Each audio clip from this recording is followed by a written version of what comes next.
Hey guys, Andy N, the amazing Danny McLoughlin. Less of me, more of you. Straight over to Danny. He's going to do 4 pieces for us. Take it away, man.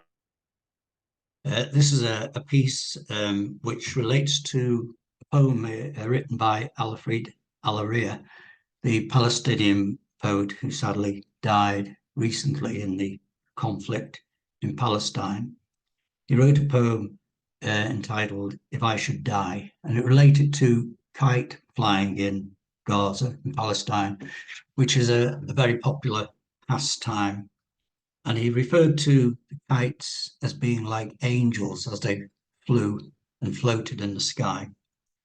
And he asked that if he should die, then attach long white strings to the kites so that children could pull the kites and they would resemble angels' wings. And that would give the children hope. I wanted to write a poem to salute the poet, but also I wanted to emphasize the needless early deaths of children in Palestine and in other areas, and to emphasize the need for human love and the continuation of life itself. So this poem is simply entitled A Prayer. The loss inflicted that fateful night, a shallow breath, a dimming light. Now some they say that God's with you, but where was he to pull you through? And I've no use for otherworldly things, halos, harps, or angels' wings. I just want those human strings to hold you close for the joy love brings. Thank you. Beautiful, beautiful stuff, that, Danny. Beautiful. You can see the Buddhist in you in that one straight away there. He's just everything about love and peace. No, I agree with you. It's the way you've got to look at situations like that, because I've got friends that are half Palestinian, and I've got some that are Israeli as well, and they're all the common people like us sort of sickened by the whole thing on it. And it's, yeah. That's why I know it's, I agree with you completely in that one, mate. So excellent stuff. Right. That's me. More of you. That's my catchphrase. Over to you, mate, for piece number 2. This is a poem entitled Stargazing. The Middle East poet Nazami Ganjavi wrote, in the book of life, every page has 2 sides. We fill up our side with plans, hopes, and wishes, but Providence writes on the other side, and what it ordains is seldom our goal. Ganjavi wrote the narrative poem Layla and Majnun in 1188. It's about 2 people separated by society and family, and it's considered to be the Romeo and Juliet of the East. And it inspired Eric Clapton to write his hit Layla.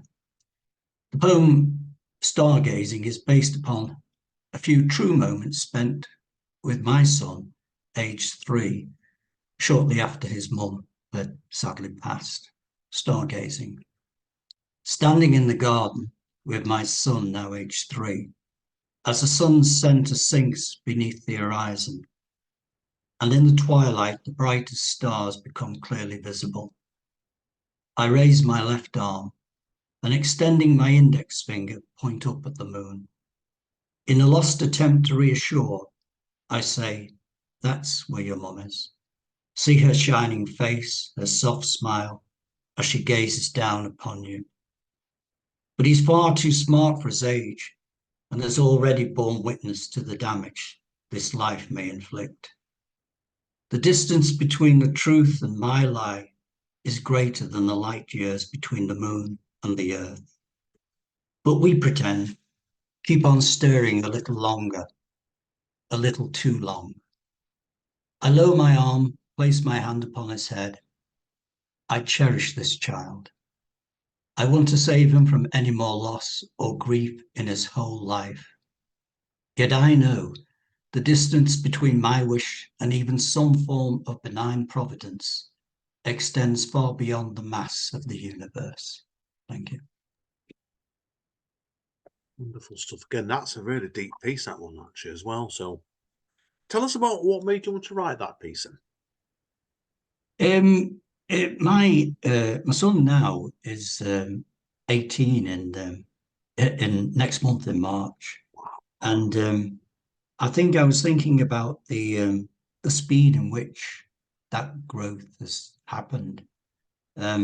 So, because of the events that happened to him, we obviously, like most parents and children, are very close. I'm probably closer because of those events.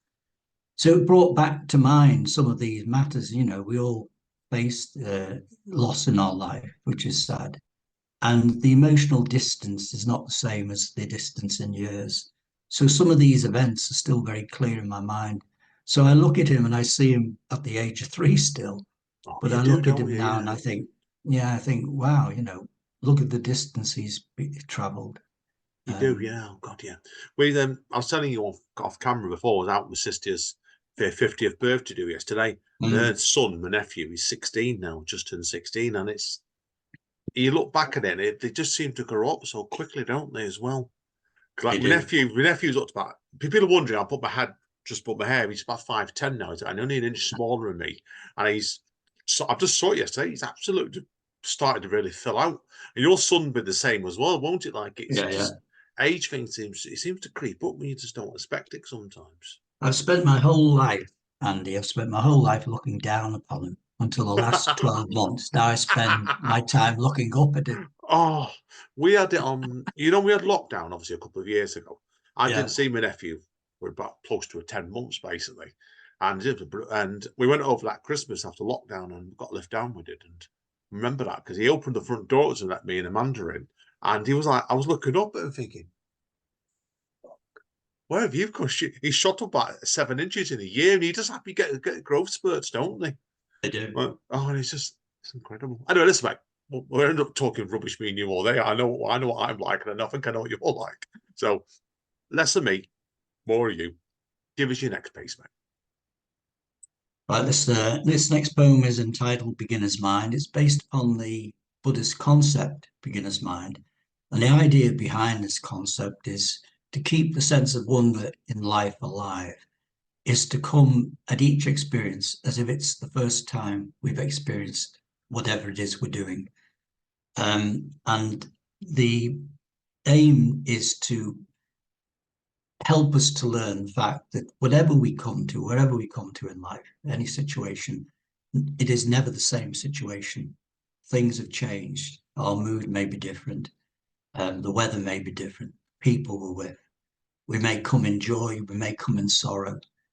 But the whole purpose of Beginner's Mind is that hopefully we will learn from the experience no matter what. So this is my stripping away to its essence, that concept of beginner's mind. A skein of Canada geese rise beyond the bank, soaring high, crisscrossing the horizon. The day grows light and warm, soon to become dark and cold. Such is the order of things. I wade into this same old river, yet never the same water. The water flows on, weaving a timeless pattern. Whatever God you may believe that to be, knows I've been privileged enough to witness this scene as light and shade have danced on the distant hills. When the meadow lies lush and green, expectant with life. When the earth has been powder painted white with the first snowfall of winter. I have come at times in deep despondency, full of foreboding, or at other times filled with the exuberance of life. And I tell you truly, I have never been in the same place twice. Thank you. Yeah, that one really got me, and I must admit to you, Danny. So I've always had the opinion, right? Every day you get up, no day's the same. Whether you go past that place every day or you never go there again, it's something different, isn't it, in life all the time? It's because you're constantly moving forward, aren't we? So yeah, that really got me, that one, mate. So what made you want to write that piece? Again, through the learning or studying Buddhism, I was brought up Catholic, so some of the studying seemed to me to be not dissimilar in the way we were being taught it. You're not quite good enough at meditation, but if you keep going and keep practicing, you'll soon get to nirvana or whatever that it may be. And then I listened to a Buddhist monk say one day, well, nirvana's happiness, it's now. You know, it's not a step ladder, it's not waiting for this afterlife. And I wrote a poem about my upbringing called Sin and Shame, which started with lines, I was raised on sin and shame, from all earthly pleasures to refrain. So that's what I understood. And so it struck me that the interpretation perhaps of beginner's mind wasn't what I was either seeking or understanding. It was something about it's here now, make of it what we can. Oh yeah, no, I agree with you completely, mate, with that. Yeah, no, I agree with you completely. So yeah, it does. It makes sense. That. Right, Eddie Anderson, conscious of the time for you, mate. I want you to get your fourth piece in for us. The big finale, Danny. Okay? Take it away, mate. Okay, so this is my final one. This is a simple, short poem called Being. In your being, carry the dust of each experience, the scent of love, and the vanquishment of many agonies. In your imagination, carry a field of possibilities, the emblazoned colour of poppies. Thank you. Oh, that's beautiful. I like the fact there because it's such a short little piece. It's like I think sometimes it's good you're wrapping up things with a short one. You give people a little thought to take away, or you live come to the idea is you're pulling the carpet out from under people's feet before they have time to think about it. Was that always going to be a very short piece for you, though? Yeah, it was. It was. I mean, for this particular purpose, I chose it because it's a kind of nice way, I think, for me to sign off and say, whoever's listening, thank you for listening, and just something to take away for yourself. Yeah, yeah, So no, definite. nothing which I didn't want something which was too involved. I wanted something which just said, yeah, wishing you the best. Yeah, yeah, got that straight. No, it's beautiful stuff, mate. Absolutely great stuff, mate, indeed. So, I want to thank you today, Donny. It's been an absolute Thank pleasure, you. mate. Absolute Uh, pleasure. So, hang around, mate. I need to quit the off microphone anyway. But thanks again, everybody. Then I said, Danny McLaughlin's brilliant. Come and see him at Speakeasy or anywhere else he may read. That's all I'm going to say there. Well, thank you, mate.